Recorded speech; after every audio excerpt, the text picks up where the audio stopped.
Today మనం హెల్తీగా గోరు చిక్కుడు కారం ఎలా తయారు చేసుకోవాలో చూద్దాము. మొట్టమొదటిగా టమోటా గుజ్జుని మిక్సీ పెట్టుకోవాలి. తర్వాత లేత గోరు చిక్కుడుకాయలని కడిగి పెట్టుకొని కుక్కర్లో వేసుకోవాలి. ఈ మిక్సీ పట్టుకున్న టమోటా రసాన్ని కూడా కుక్కర్లో వేసి మూత పెట్టి ఒక 2 విజిల్స్ వచ్చేంత వరకు ఉడికించాలన్నమాట.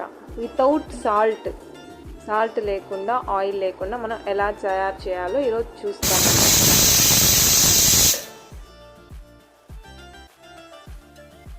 ఇప్పుడు కుక్కర్లో ఉడికించుకున్నాం కదా, దాన్ని పక్కన పెట్టుకోవాలి మనము. ఇప్పుడు బాండలి తీసుకొని తురిమి పెట్టుకున్న పచ్చి కొబ్బరిని కొంచెం ఒక 3 టేబుల్ స్పూన్స్ బాండలిలో వేసుకోవాలి. వితౌట్ ఆయిల్ అన్నమాట. లో ఫ్లేమ్లో అలా ఫ్రై చేసుకోవాలి.